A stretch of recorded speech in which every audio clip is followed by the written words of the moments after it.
Well,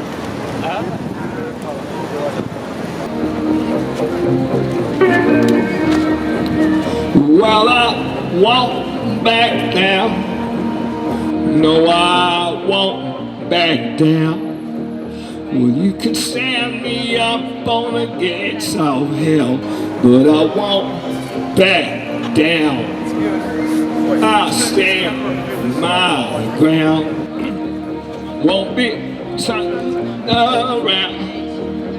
Won't be turned around.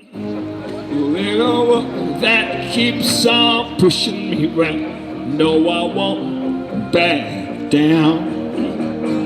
Well, hey, baby, there ain't no easy way out. Well, hey, now, I won't back down. I'll stand my ground. Well, I know what's right, and I got just one life. But in a world that keeps on pushing me around, no, I won't back down. I'll stand my ground. Well, hey, baby, there ain't no easy way out. Hey, I will stand my ground, and I won't back down. All right now.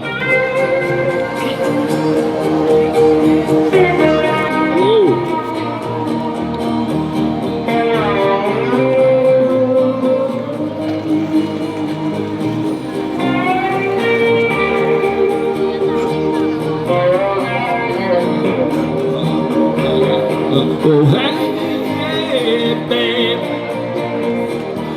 there ain't no easy way out. Hey, I will stand my ground. Hey, babe, there ain't no easy way out. Oh, hey, stand my ground, and I won't back down. No, I won't back down. That's dedicated to Julian Assange and his followers here at Town Hall. We've been here for over 3 years, and still the government's done nothing to extricate him from this ridiculous situation. Entirely innocent man kept in prison, solitary confinement for a lot of the time, effectively incarcerated for 13 years, without charge, without trial. It is so outrageous it beggars any form of belief. Why every Australian isn't out here demanding the government to do their job, I don't know. We all know about it, and they know about it, and they know we know about it. We all know that they have no evidence of him doing anything wrong, and if they did, they would have charged him and prosecuted him. So they have to let him go.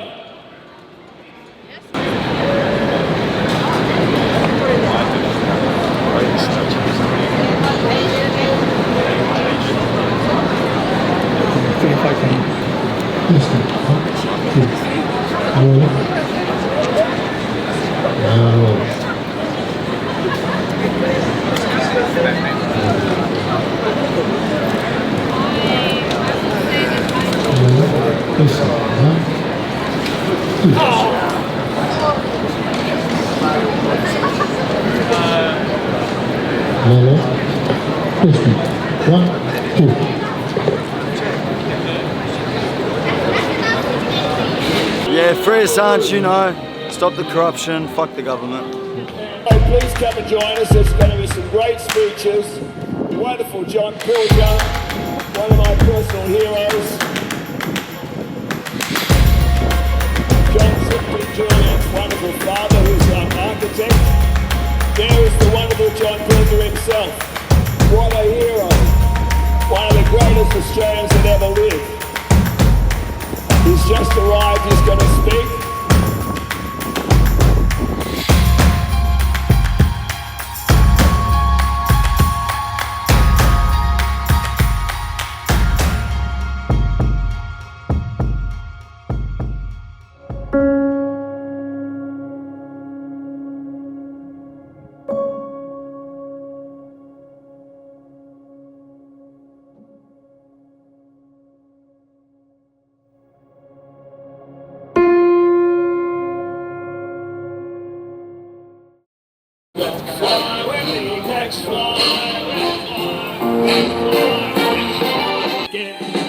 What was such a lovely name? Why just say the word? Bring Assange. Bring Assange, thank you. There's a fabulous statue here. I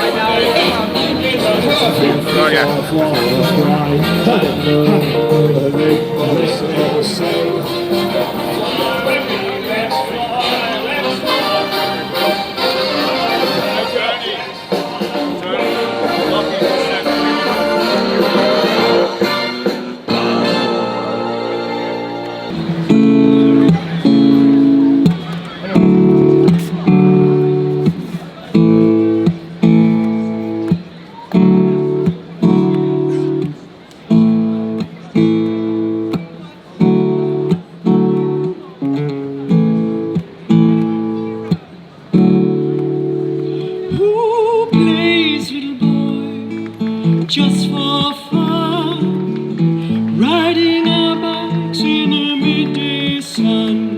Who says, young man, you are the one? Pack our bags for kingdom come.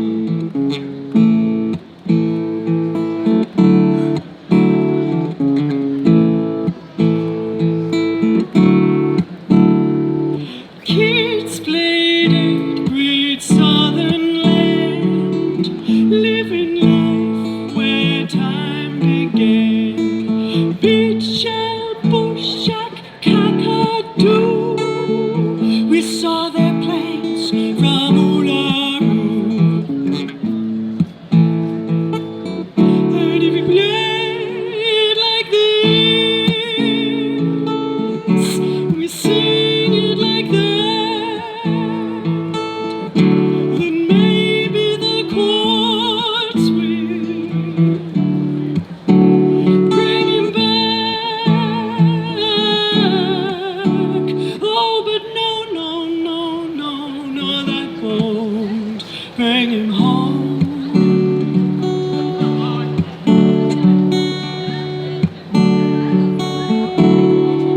So bring him home.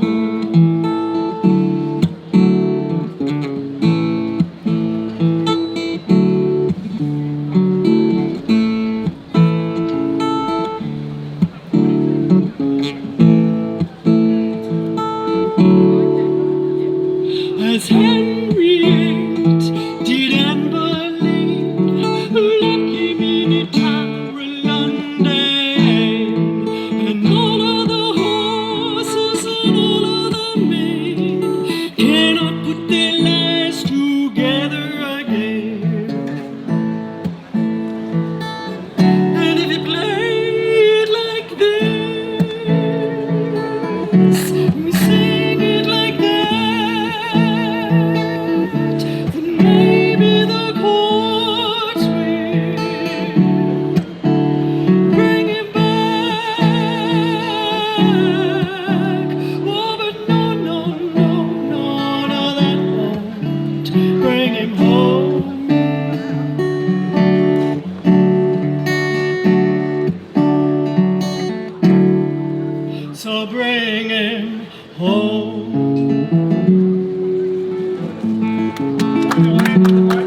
come this far, don't stop digging, know who you are. Conviction is what made us great. The more we love, the less they hate.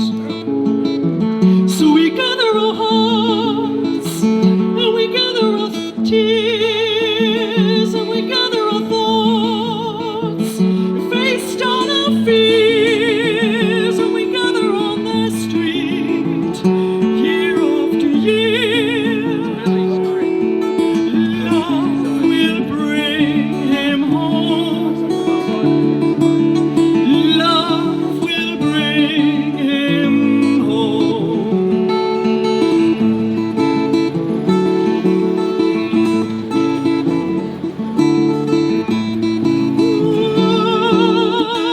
The burden is heavy though the future be bright. God give it strength, yeah, God hold you tight. Can you hear the birds sing? Oh, can you hear the breeze ring? And we'll all be together forever and ever and ever and ever, sovereign free.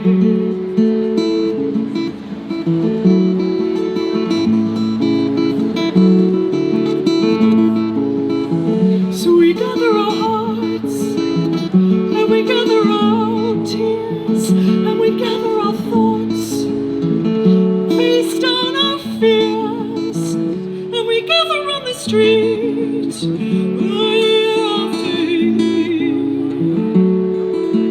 Love will bring him home.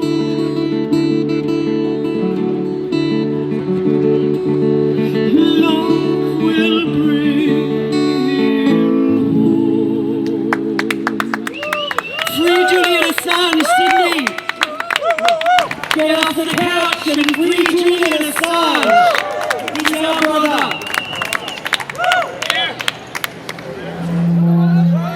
Welcome to the 172nd Julian Assange Town Hall Gathering. We've been here every Friday for the last 172 Fridays, and we're going to stay here until Julian is released. Free speech is vital for transparent democracy. Thank you. Thank you. If free speech was not vital to transparent democracy, the forces that oppose transparent democracy would have no reason to persecute Julian Assange. Julian published evidence of undemocratic activities occurring at the highest levels of Western systems of government. And he is being punished for doing so. He is completely innocent. Yet he has been in prison for nearly 4 years. He is completely innocent, yet he has been in prison for 4 years. Ponder that. This is in a British jail. Presumption of innocence. Where is it? He hasn't been found guilty of anything. He should be free. His imprisonment has effectively shut down his publishing activities, which have won him, amongst many other, a Gold Walkley Award.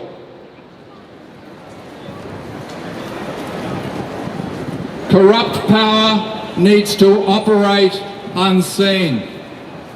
It cannot operate in the sunlight of transparent democracy. Julian's journalism shined too much light on corrupt power for it to ignore him.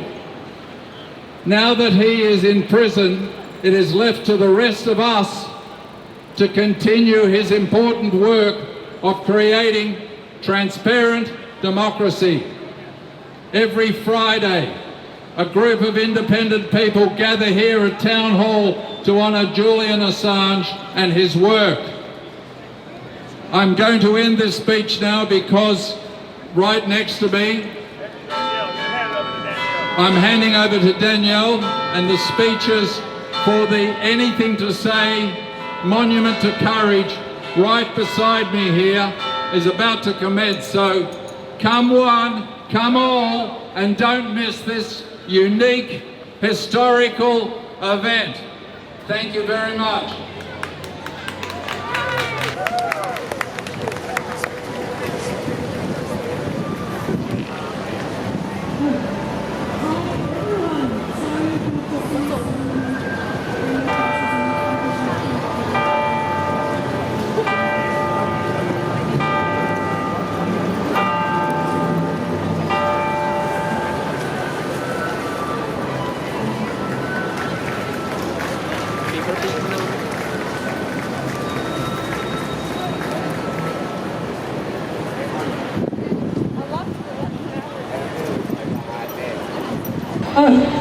Hi everyone, so good to see so many friendly faces, and I just want to thank every one of you for all the campaigning that you do for Julian every day and every week. Thank you.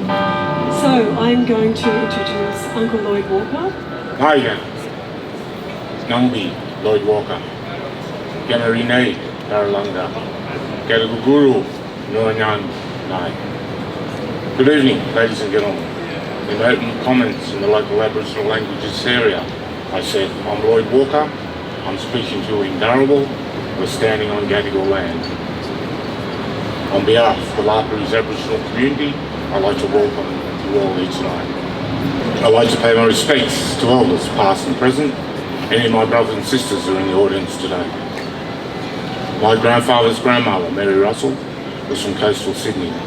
My grandfather's grandfather, Joseph Dixon, was from the Illawarra region. Our people moved freely between Illawarra and coastal Sydney, with notable identities: Billy Wentworth, Thomas Tamara of the 1800s. Our people would hunt, gather, look after the land and the waterways, until the formation of the New South Wales Aboriginal Protection Board in 1883, where all coastal Aboriginals from Sydney were relocated to Laperouse to be out of sight and out of mind of the colony. 140 years later, and Sydney growing around us, we strive to stay in our traditional lands for the next 140 years and beyond. So once again, a warm welcome, and I hope you have a pleasant event tonight. There's been a lot of talk about the referendum, Indigenous Voice Parliament. It reminds me of a wise old elder once said, the music from piano sounds so much better when the black and white keys are working together. In concluding, in Aboriginal culture, we don't have a word for goodbye, as we believe we will see our friends and family again in the dream time.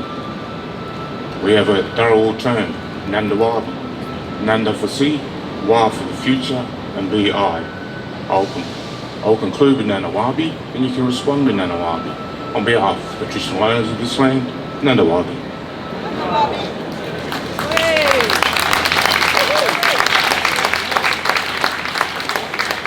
Thank you, Uncle Lloyd. What an honour to have you here. And now I'd like to introduce Uncle Jimmy Smith. He's going to do our smoking ceremony. Do a few smoking ceremonies around the place, and you don't get the opportunity to talk about them very often, but they are a process. You can burn any kind of leaves, preferably eucalyptus and or tea tree. So there's plenty of that around Sydney. This is antiseptic, so the more smoke you get into you, the better. It's been used for thousands of years. The smoke gets into the pores of your skin, it's into your bloodstream. When it's in your bloodstream, it travels to your heart, it travels to your brain, and because it's antiseptic, it's all good stuff. So it's very cleansing. It comes from nature, and it is awesome. And if you're a stressed out kind of person who's living in so much capitalism all around you probably need them quite regularly. So, and the point with that is, it clears a lot of the baggage in your aura off you and away from you. So in that context, it's cleansing externally and internally. So it's a wonderful, awesome thing. And I'd also like to say that, you know, the way that we've been treated, the Indigenous people of this country have been treated by the coloniser. We're still such awesome people that we can come back and share our healing methodologies with everybody that's around us, because our culture is awesome, it is wonderful, and it is beautiful, just like the people who use it. We are awesome people, I tell you what. It's a fact, Jack. It is true. We are altruistic people. We are not colonisers. We are not takers. We do not take from people. We give. We are awesome, wonderful, fantastic people. And our languages, you know, right across this country, there's over 200 languages, and you start to add the dialects to those languages, and the number starts to skyrocket. And in all of those languages, you will not find one derogatory word for women. Eh? How's that? That is fantastic. So the proof is in the pudding, folks. It truly is. And one of the many, many awesome things about our great journey to get the truth of the colonial process out there and up and running, to get it acknowledged, instead of this continuous unaddressing of how the country's been colonised. It's a drive for the truth, and Julian Assange is the same, powerful drive for the truth, and you know, it is a great thing. And somebody said it, the truth will set you free, huh? And all these people who are stressed off their bonkers, running around in capitalism, trying to make a living, and just get by. They're probably some of the biggest prisoners of them all, because capitalism shuts you down. It shuts your reality down, and it pays you some money and says, there you go. But it's more than that. This is about spirituality.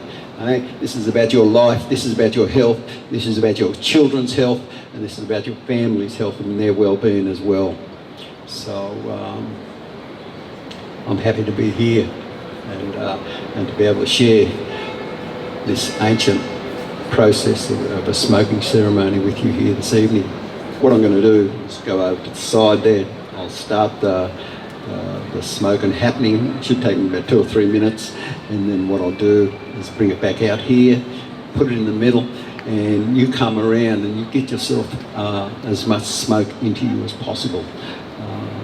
So yeah, and I guess there's something just else that I just want to say about women's business.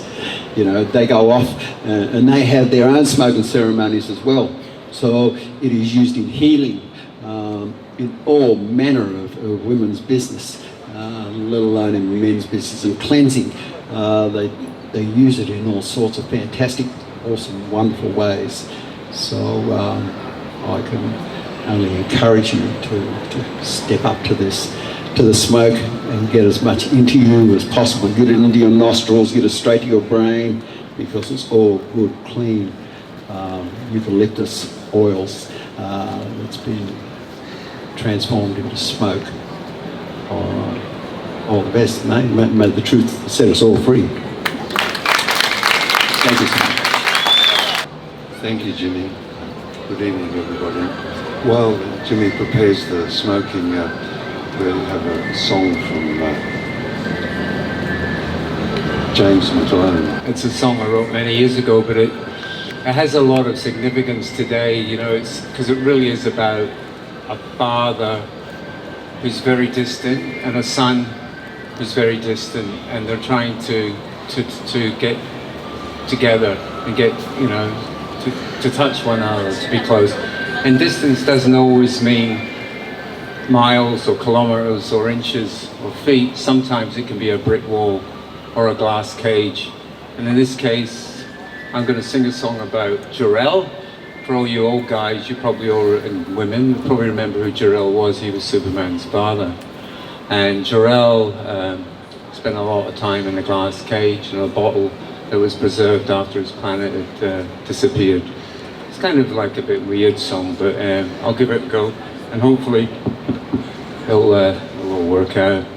So if you remember who Jor-El is, and you remember who Superman is, you might have some idea of what I'm singing about.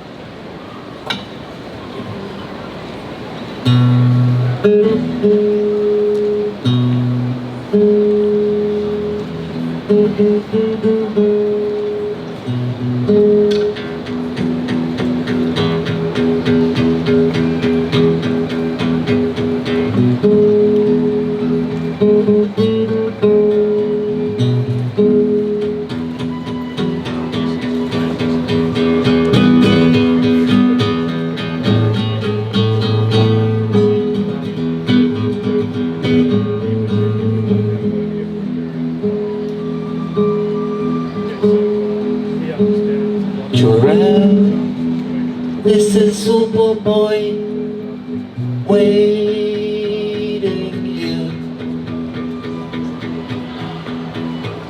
Jor-El, this is Superman waiting still. Well, I don't know, but there's no one to guide it. No light, no sea, nothing at all. Well, I don't know, but there's no one to guide it. No light, no sea, nothing at all.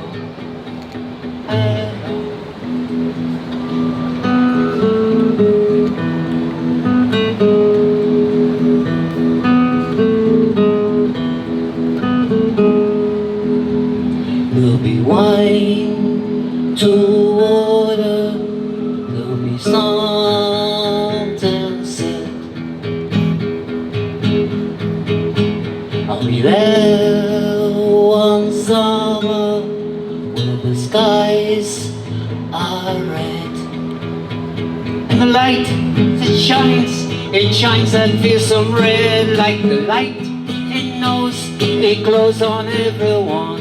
The light it shines that fearsome red, like the light it knows it glows on everyone.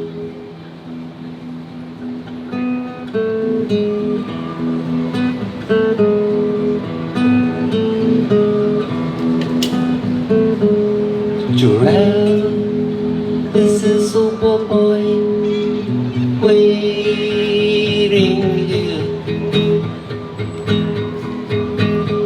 Jor-El, this is Superman waiting still. Well, I don't know, but there's no one to guide it. No light, no sea, nothing at all. At all, at all, at all.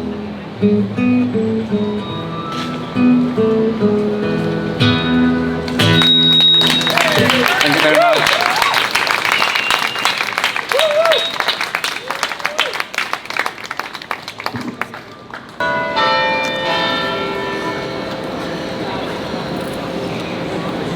It never happened. Nothing ever happened. Even while it was happening, it wasn't happening. It didn't matter. It was of no interest. It was even witty.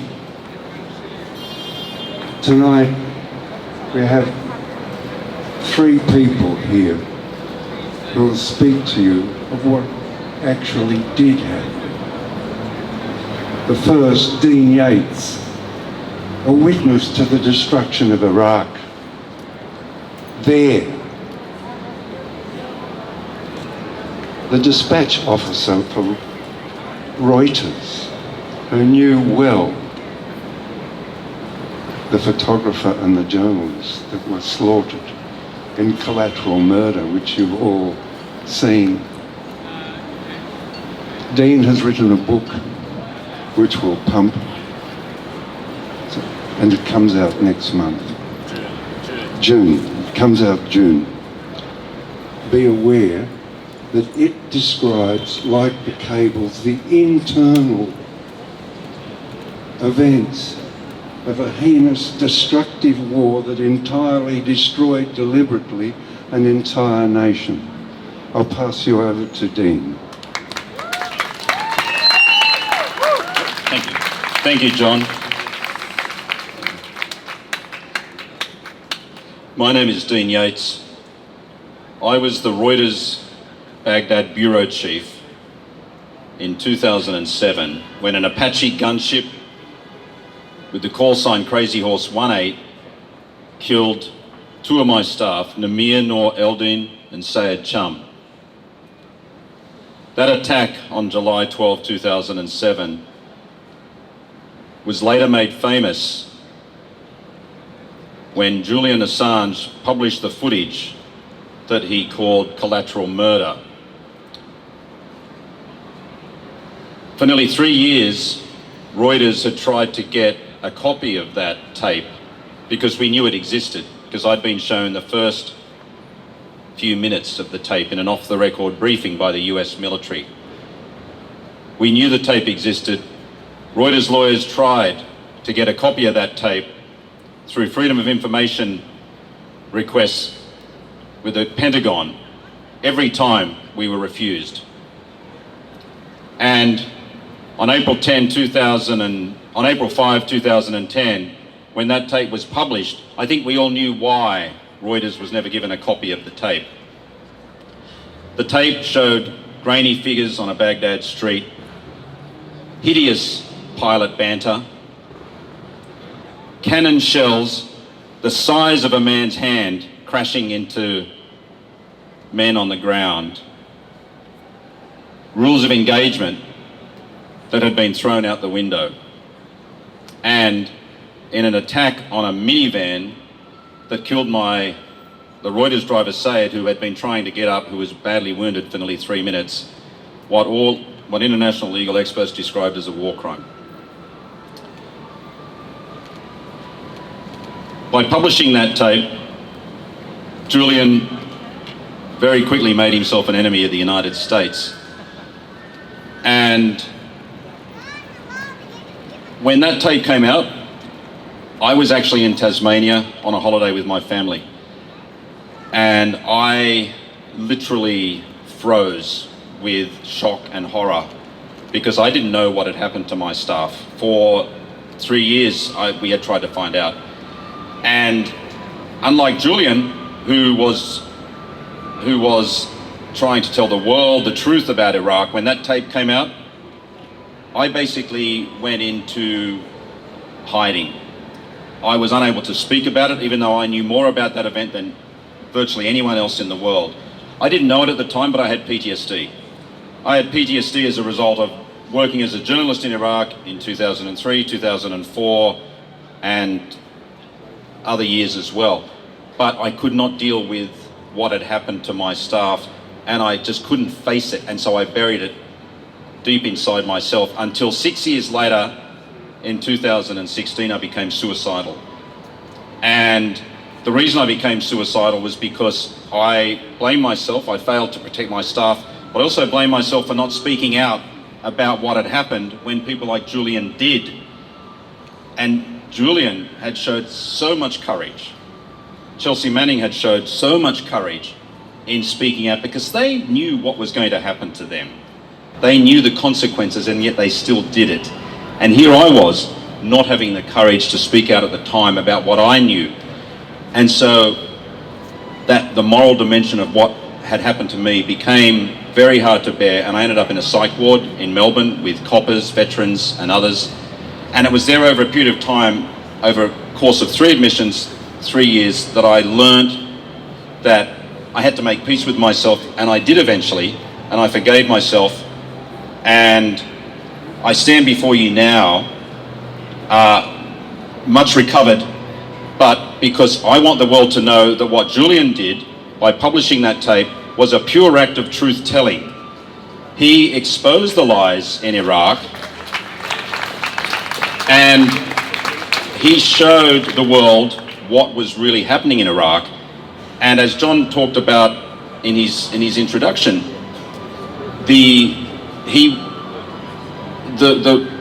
it's important that we remember the destruction of Iraq now on this 20th anniversary of the invasion of Iraq, because there has never been any accountability for the decision to invade Iraq. There's never been any accountability for the decisions that Australia made to follow the United States into Iraq.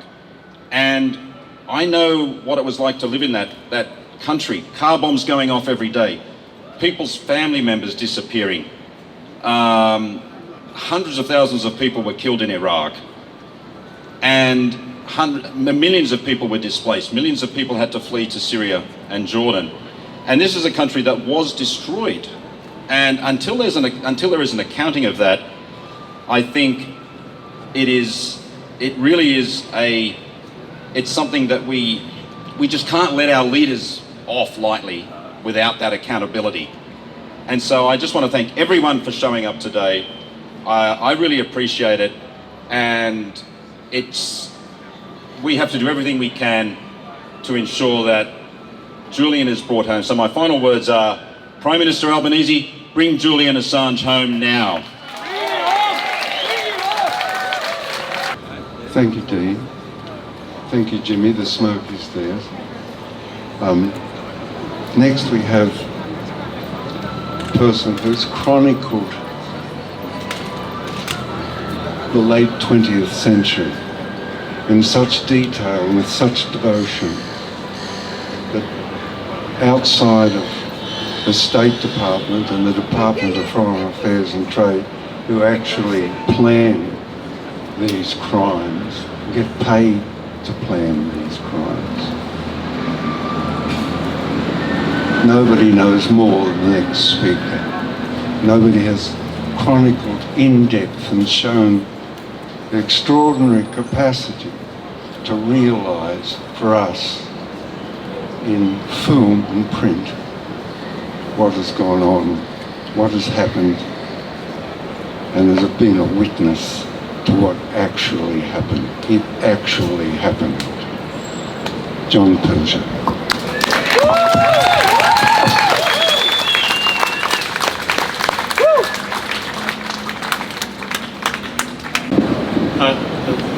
That's it. Got it, I think. Yeah. This is an honour to be here and to be in the company of Dean Yates and especially John Shipton. I want to say John is an old friend, but I would suggest almost a fourth member of David's wonderful sculpture, and that is John. John's campaign, yes, please clap him.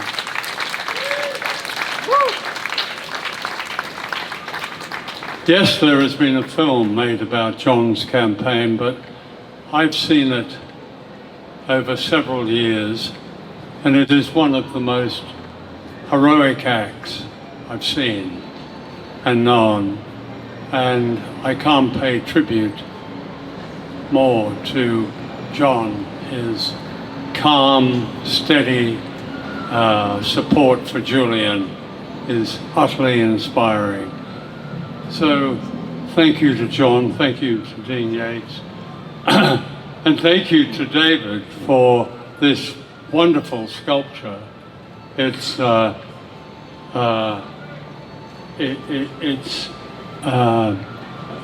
extraordinary likeness of the sense of what these three men achieved.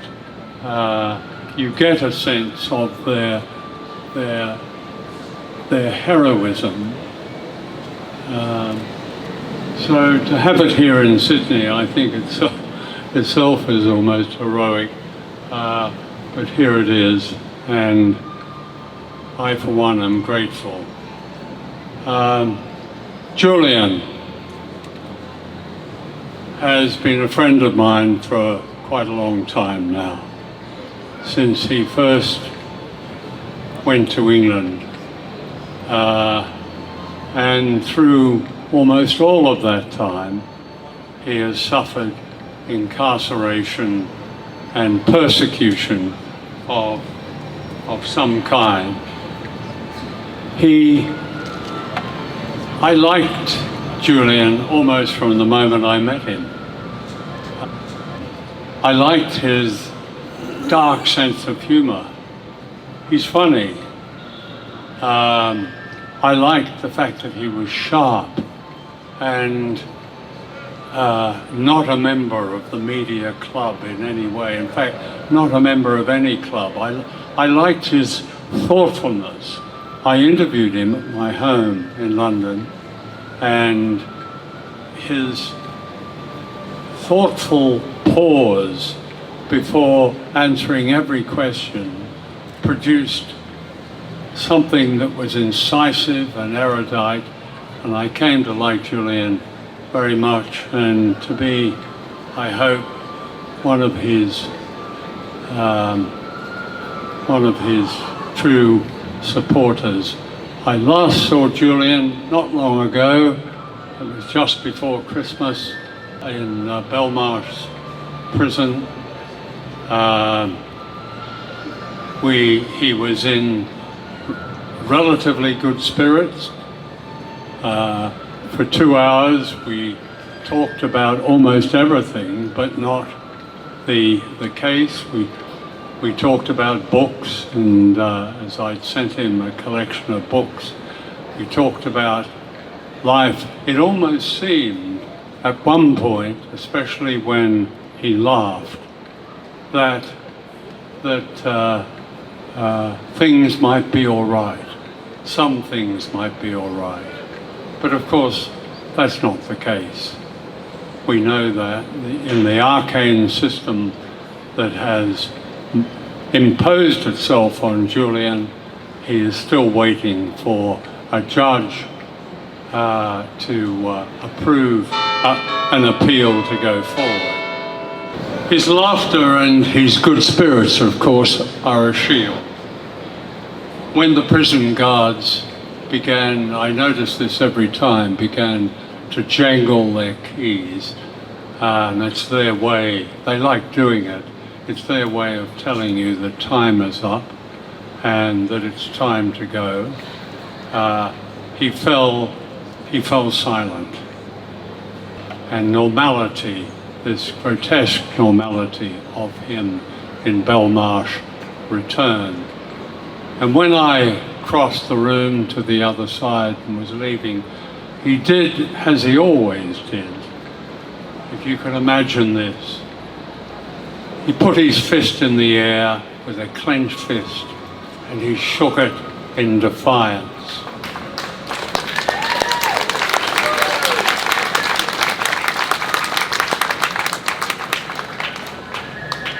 He is the embodiment of courage. There are those who are the antithesis, the opposite of Julian, in whom courage is unheard of, along with principle and honour, stand between him and freedom. I'm not referring to the mafia regime in Washington, whose pursuit of a good man is meant as a warning to us all, but rather to those who still claim to run a just democracy in this country, Australia. Anthony Albanese was mouthing his favourite platitude, "Enough is enough," long before he was elected Prime Minister last year. He gave many of us precious hope, especially Julian's family. As Prime Minister, he added weasel words about not sympathising with what Julian has done. Apparently we had to understand his need to cover his appropriated arse in case Washington called him to order. We knew it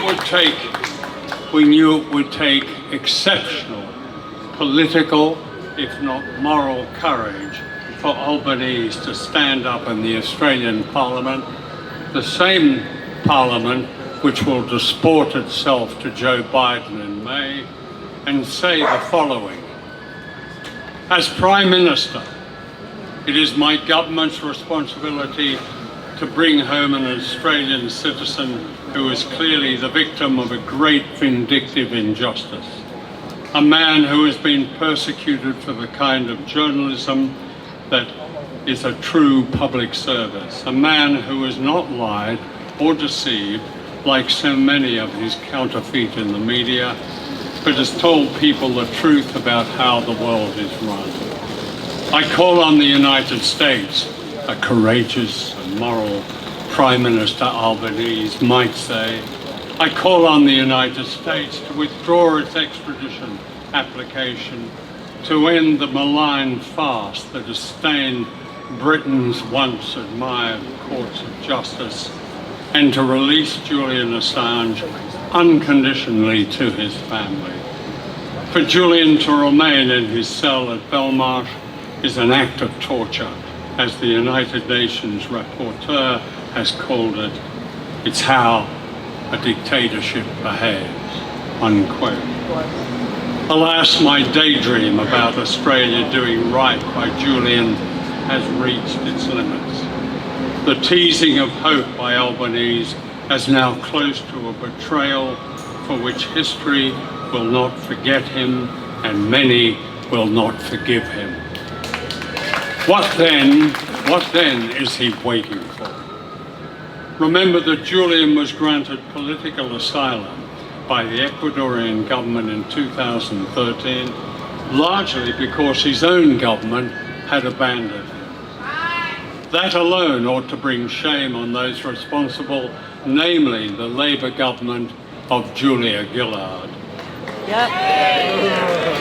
So eager was Gillard to collude with the Americans in shutting down WikiLeaks for its truth-telling that she wanted the Australian Federal Police to arrest Assange and take away his passport for what she called his illegal publishing.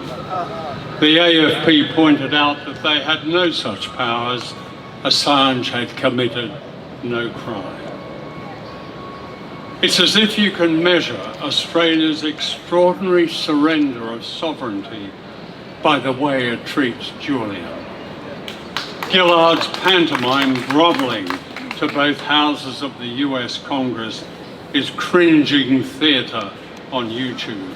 Australia, she repeats, is America's great mate, or is it little mate?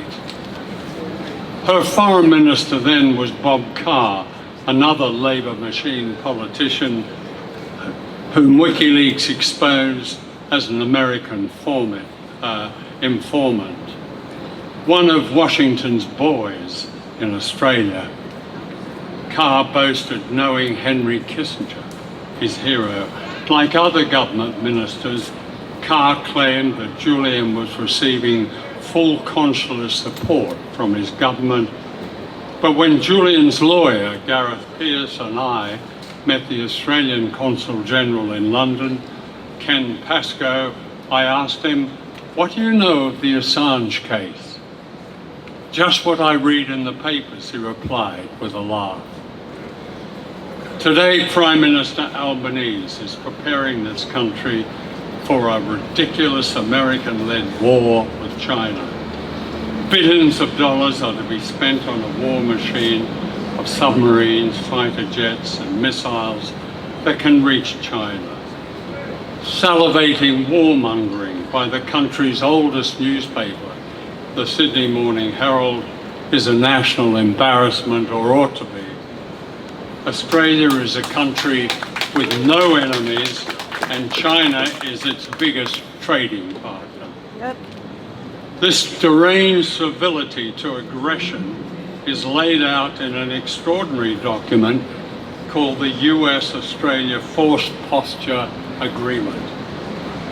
This states that American troops have, and I quote, exclusive control over the access to and use of armaments and material that can be used in Australia in an aggressive war.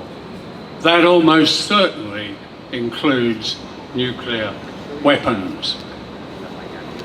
China, as the Yellow Peril, fits Australia's long history of racism like a glove. However, there is another enemy they don't talk about. It's us, the public. It's our right to know and our right to say no. Since 2001, some 82 laws have been enacted to take away these rights and protect the Cold War paranoia of an increasingly secret state. They involve secret courts and secret evidence and secret miscarriages of justice. In this, Australia is said to be a model for the master across the Pacific. Bernard Collery, David McBride and Julian Assange, deeply moral men who told the truth, they are the whistleblowers and the victims of this paranoia and our national heroes. On Julian Assange, the Prime Minister has two faces. One face teases us with hope of his intervention that will lead to Julian's freedom. The other face ingratiates itself with Joe Biden and allows the Americans to do what they want with us, to lay down targets that could result in catastrophe for all of us.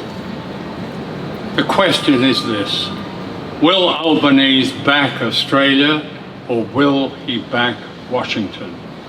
If he is sincere, as some supporters of the Labour Party still think he is, what is he waiting for?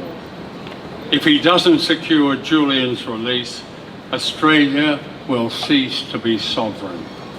We will be little Americans, official. This is not about the survival of a free press, as it's often said. There is no longer a free press. The paramount issue for Julian and for all of us is justice and our most precious human right, to be free. Thank you.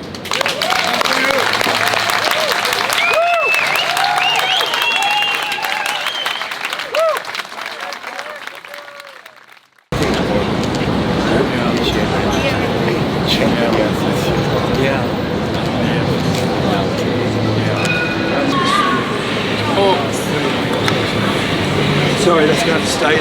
This is Stephen Kenny, acted as solicitor for David Hicks.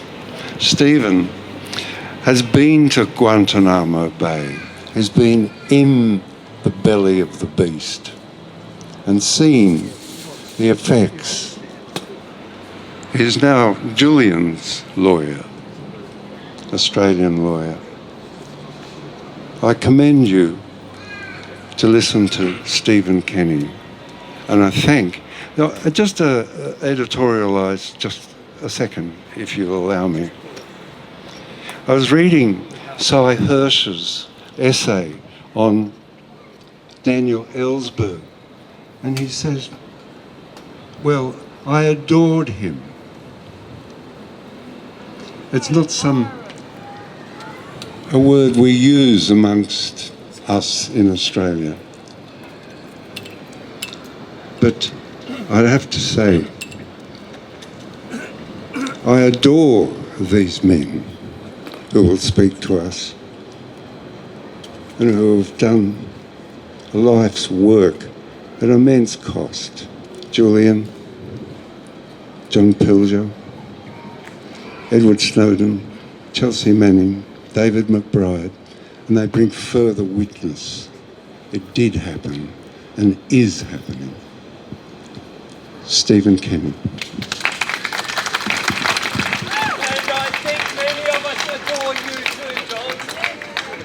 Yes, look, can I just add my acknowledgement and respect for who is now my friend John and the wonderful work he's doing for his son.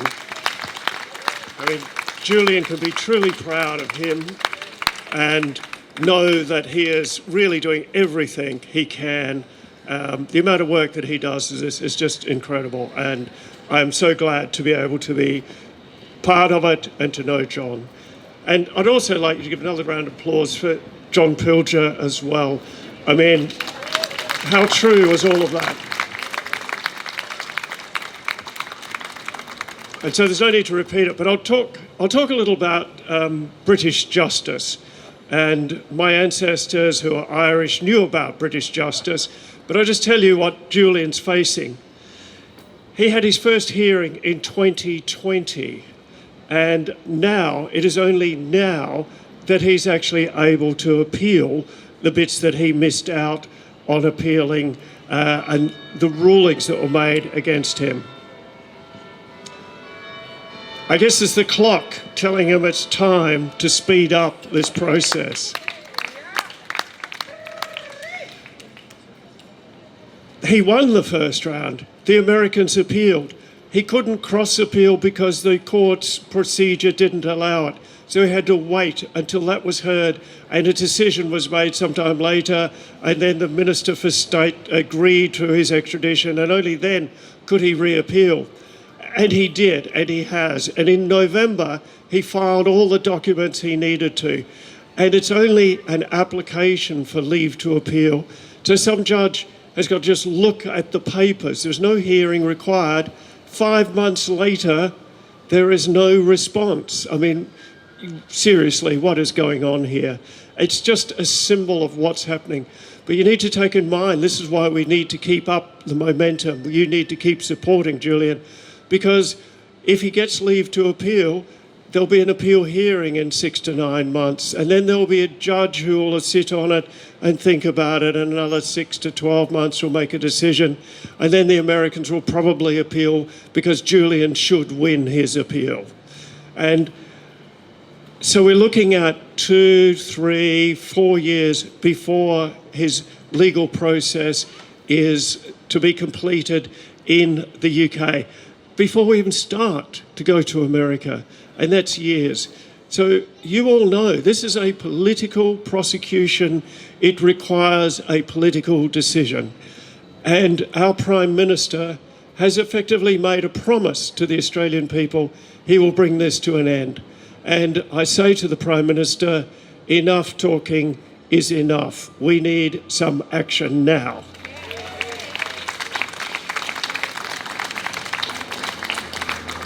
And the Prime Minister has the perfect opportunity next week in San Diego. The Australian people will look more fondly on him if he stands up for justice instead of war machines. And I think you'd be happier and he would be, more popular in Australia if he came back and said, look, I'm sorry I didn't get a submarine contract, but I did get an arrangement for Julian Assange to come home. Thank you.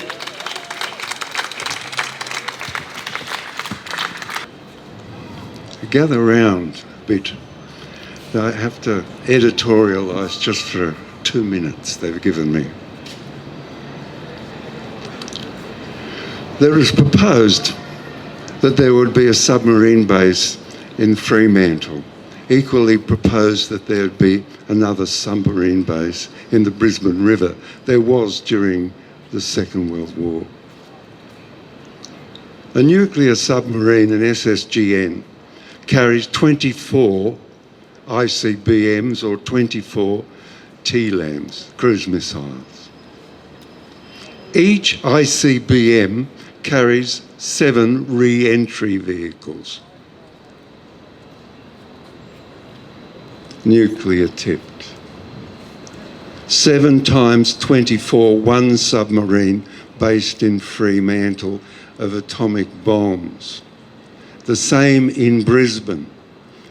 Each B-52 housed in Darwin has a canister in its bomb bay which holds 6 TLAMs, cruise missiles, nuclear tipped. In the racks in the wall beside it, a total of 20. 26 nuclear bombs housed in Darwin. Nuclear war planners know that the other side has got a lot of missiles, many missiles, 5,200. How do you cope with that? In Dakota and Utah, they have silos where they put their nuclear missiles in. And they say that's to keep the missiles safe from attack.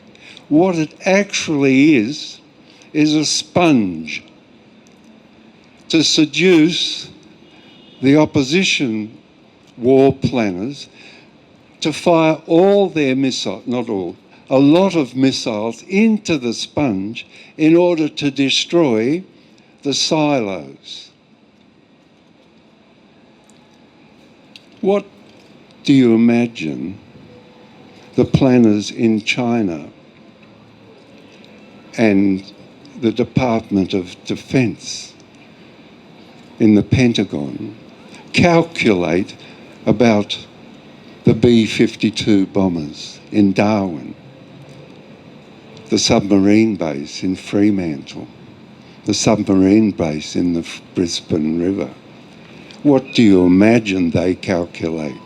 Well, if we can use up X number of missiles on those three targets, there'll be less targets on the continental United States.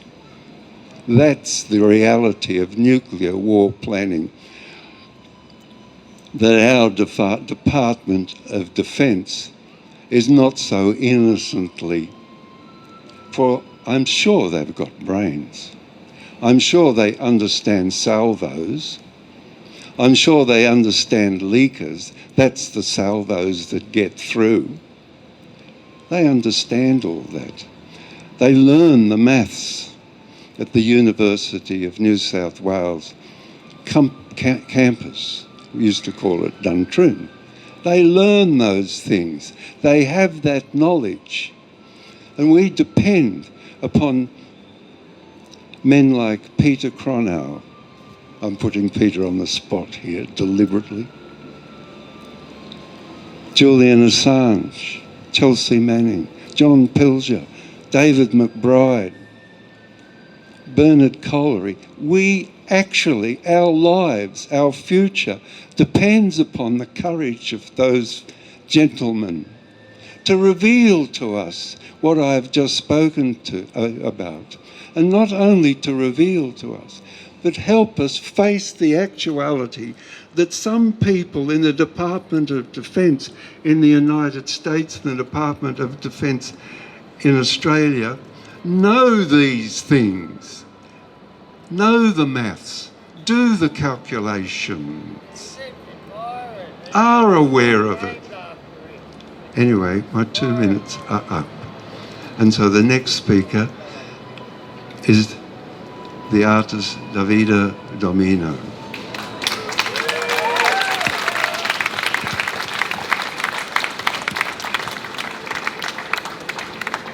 Every action stems from a need, and often needs are the processing of a lack. For me as an artist, any inspiration sprouts from a question. How can I, through art and sculpture, give shape to the freedom of speech and information, and to the courage? The answer was the 4 empty chairs next to Assange, Manning, and Snowden. The 4th empty chair invites the single individuals to stand up instead of sitting like the others. Art reaches where politics fail, creating bridge which unite the boundary of the human soul. Art cannot change the world, but it has the capacity to give us a different vision, to show us the contradiction of our time, and see the world with new eyes, to develop our critical sense. Friends today gave me an advice, and I wanna read you what he told me. You don't need to be the written man to know which way the wind is blowing. Thank you all. Thanks to the Wow Holland Foundation, the Assange campaign, John Pilger, John Shipton, Evelyn from Austria, and all the people who makes this possible. Finally, the statue of Julian Assange arrived in his country. Free Assange.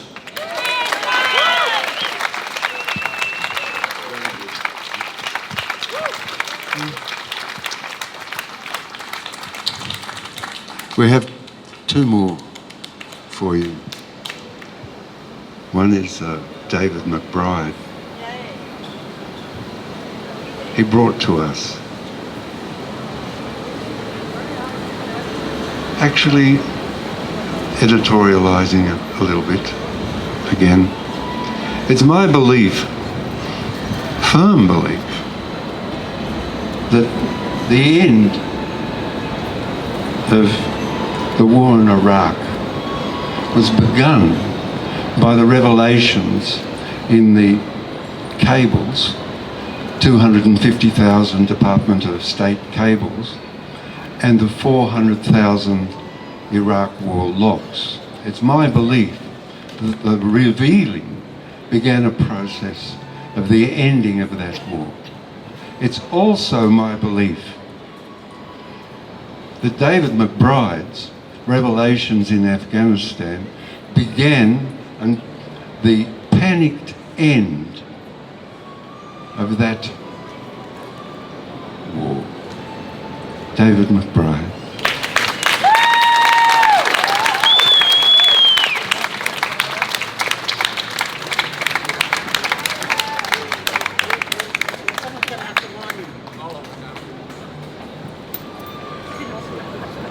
Stay there. Get a hand from my friend Edward Snowden. Fantastic to see everybody here tonight. What a night, hey? What are we going to do with Julian Assange? Free him, that's right. Let's wake up the crowd. You know, the good news is we are going to win this. We are going to win this, and you are going to be so, so proud of yourself. So, so proud of yourself that we are winning. We are winning a great victory as a tiny minority. A tiny minority. We are the 300 Spartans. We are taking on something that you can be very, very proud of. Don't be afraid of the fact that the great big cream puffs of Pompeo and the Americans are against us. They will fall. They will fall and they'll be embarrassed. That they will look like the sort of idiots that pushed for the Vietnam War and then had egg on their faces when it became quite clear that that war was an absolute abomination, resulting in the death of 1 million people in Southeast Asia. Irreparable damage to the American psyche and the Australian psyche. It was an embarrassment. And you know who Albanese is going to look like? Albanese is going to look like Harold Holt. He's going to look like Billy McMahon. He's going to look like all those people that crawl to the Americans. What I do believe, he's probably going to release Julian Assange just before the next election to try to look big. But by then, we will be effectively another state of the United States. You know, I know that Richard Miles has got a picture of Donald Trump on his wall. He's got a picture of Joe Biden on his wall. He has sold us out so completely. We are now part of the US Navy. We are now part of the US Air Force, where you can only go to war if the US goes to war. We will definitely go to war if the US goes to war. There is no longer a country called Australia as far as international relations go, and that is a disgrace. That is an absolute disgrace. I'm going to finish with a couple of stories. Imagine if you were an Iraqi mother, say back in 2005, 2008, and your husband, who's a hard-working taxi driver, gets pulled over by the British or the Americans and he gets tortured to death. Like, as happened so many cases, even though he was just a taxi driver and some idiot soldiers decide that he's Al-Qaeda and they torture him over a period of days and he dies. Now imagine that there was no inquiry, and you went to get justice, and you understand that mistakes happen in wars, but you went to get justice, and you found out that that inquiry was a sham, that nobody got blamed, and then the Americans even tried to cover up that it even happened at all. Now, this is just one case. 25,000 murders were deleted from the records by the Americans. How would you feel if you're an Iraqi and you knew that? And that's fact. How would you feel if you're an Iraqi and you were just trying to take your kids to school and they were shot to pieces by an Apache helicopter like we saw in Collateral Murder, and you're carrying your 5-year-old who's dead or dying, and then the Americans tell you it didn't even happen? How would you feel if you were the last remaining person in Afghanistan or Iraq or Syria, and everyone in your family had been killed, and not only had they been killed, the Americans, the Australians had lied about the fact that it happened, and then papers like the Washington Post, the New York Times, the Sydney Morning Herald lied about it as well, and they didn't even cover Assange. How would you feel? I know how I'd feel. I'd be strapping some explosives and I'd be going to America. And that is what will happen. That's what I would do. And why wouldn't you? And you know why this is important? Because they know there is a man called Julian Assange. They know there is one person in the West who stood up. One person in the West who said no.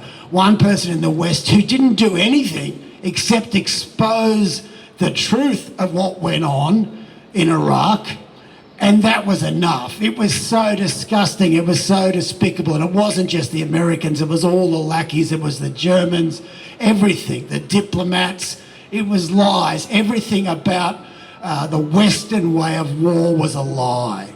And one man exposed it, and what did we do? We put him in jail.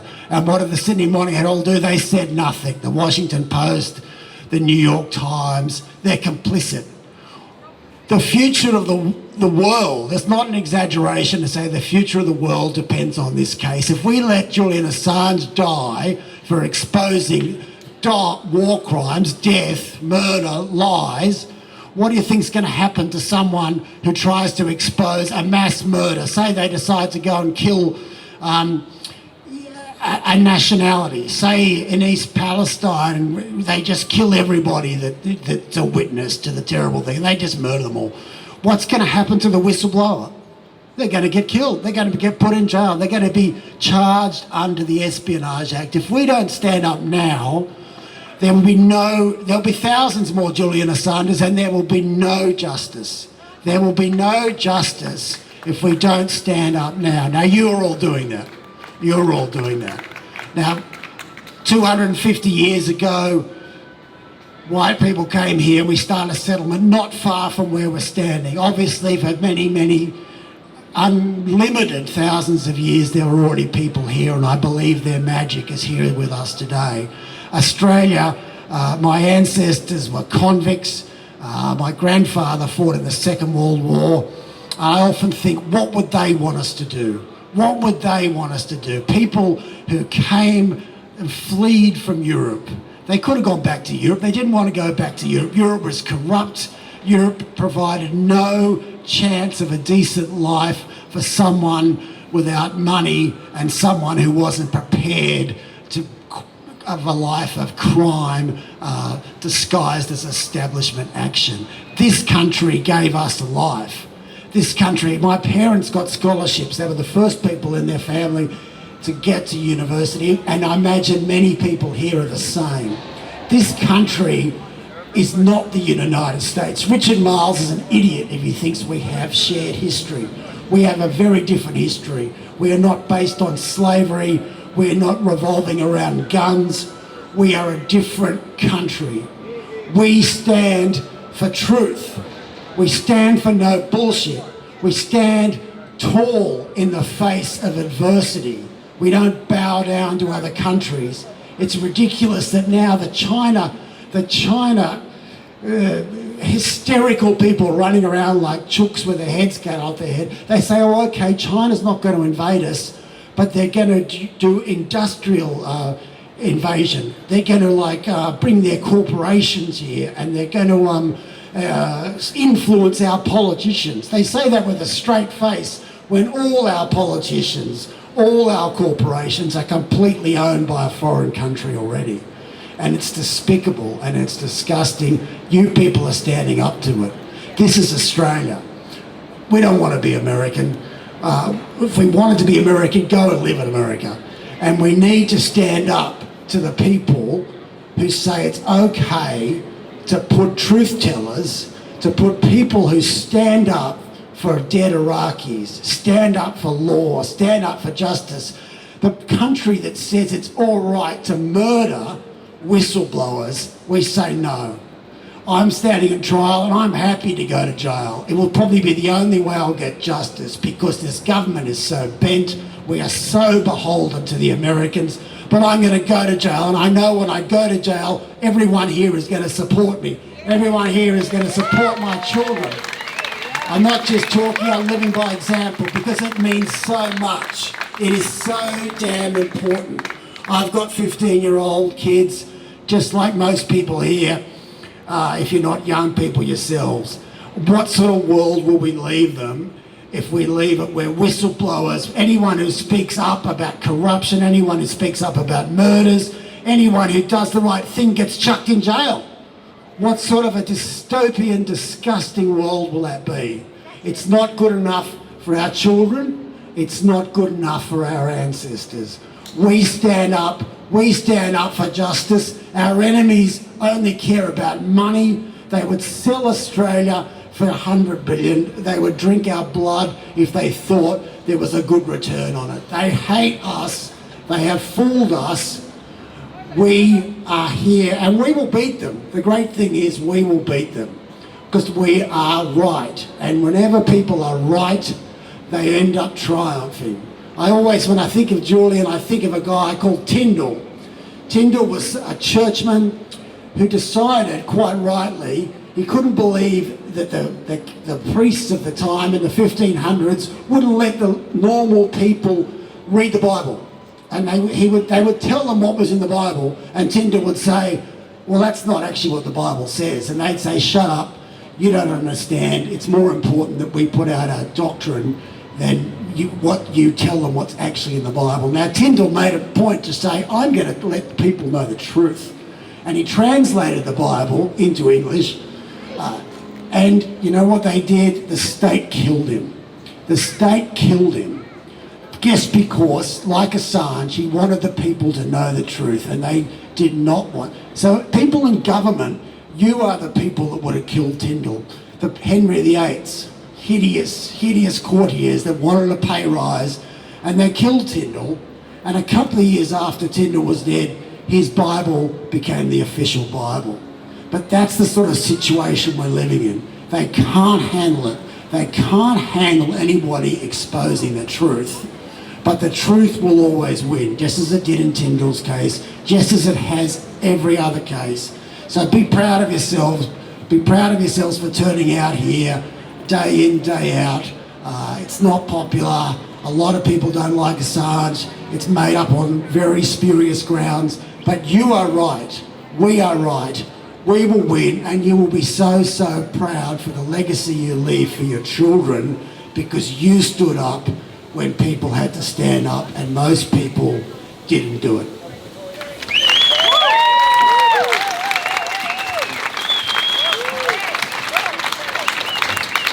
Well, come on, everybody, please, come in the picture. Come on. Gonna stand on the bullshit. Free Assange. Free Assange. Free Assange. Free Assange. Once more. Free Assange. Free Assange. One more. I don't see all your fists in the air. Come on, like Julian. Free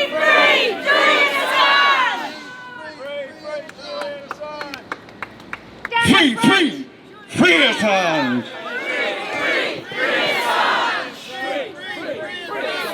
Thanks, everybody.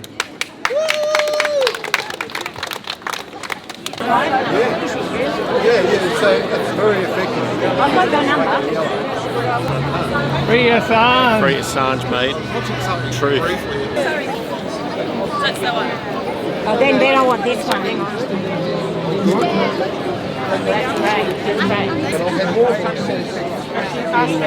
So it really doesn't change in real life. Anybody else?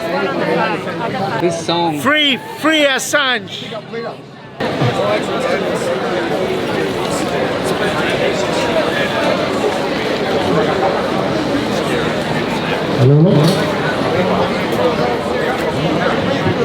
Hold on just for 1 minute.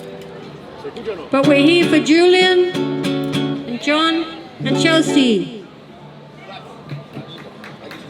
We've got people from Uruguay here and our bass players from Chile.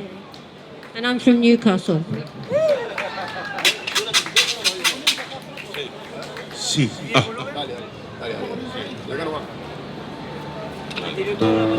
We're going to play some music from Cuba. Thank you for your help.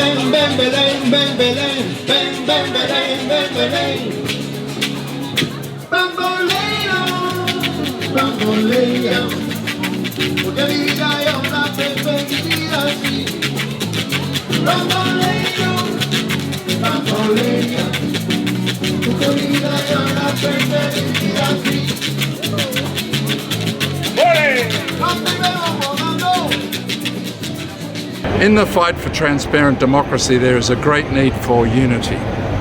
The unity we need must be achieved through free and open communication.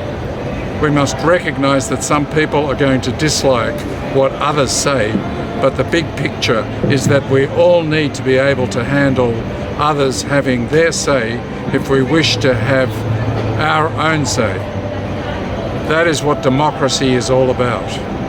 If we are fighting for transparent democracy, we need to defend everyone's right to free speech, even when we disagree.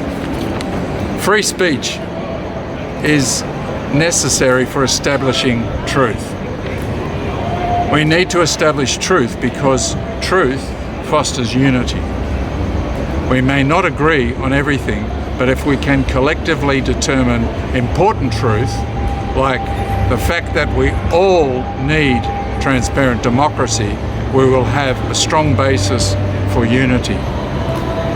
As we move forward, it's important to remember to communicate in a dignified and respectful manner. If we are successful in doing that, more people will wish to join us. Julian's observation that lies are responsible for starting wars and that the truth can create peace is an important realization. If we develop a culture that permits truth, the rise of transparent democracy will be possible. If you have a view that runs counter to mainstream propaganda, it is important for us to hear your voice. Even if you feel the need to voice your support of current mainstream propaganda, we need to hear from you. It is important that we are open to all views and that we treat each other respectfully. When we do this, we are moving in the direction of a transparent democracy. Julian Assange has helped us see the importance of free speech in creating transparent democracy. We must help others see the same thing. Free Julian Assange! Free Julian Assange! Free Julian Assange! Thank you.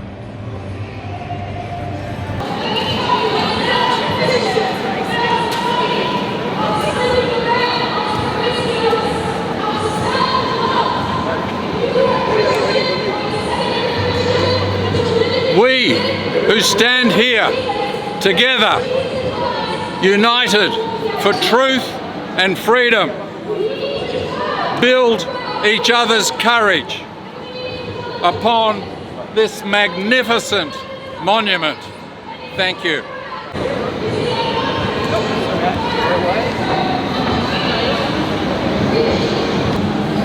Assange said that Julian Assange can only be freed by the will of the people. So, I have written a limerick, which is a traditional form of the people, and it is a message to Anthony Albanese from the people of Australia. There was a PM named Albanese. He was so very nice and easy, till the spooks and the war men got into his ear and into his work den, telling lies and playing tricks so sleazy. Now Albanese felt quite uneasy. Much work on his plate, it cannot be easy. To ignore the lying panic merchants, claiming Julian Assange is an insurgent. The US, the UK governments have been so sleazy. Dear Albanese, it would be so easy for you, free and not so squeezy, to act like Australia is a sovereign state. Tell those Americans who want to be our mates that Assange must be freed. Please stop being so weaselly. Free Assange now.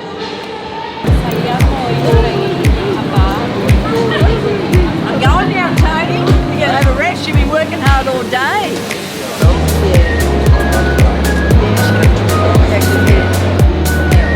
The country is run by faceless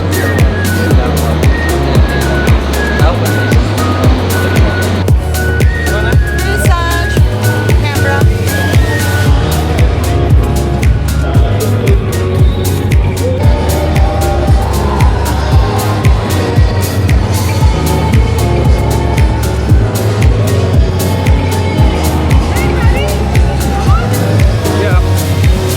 Free Julian Assange!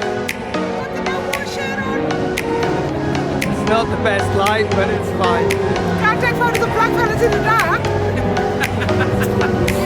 Daniel Ellsworth. That's what he's done. Yep.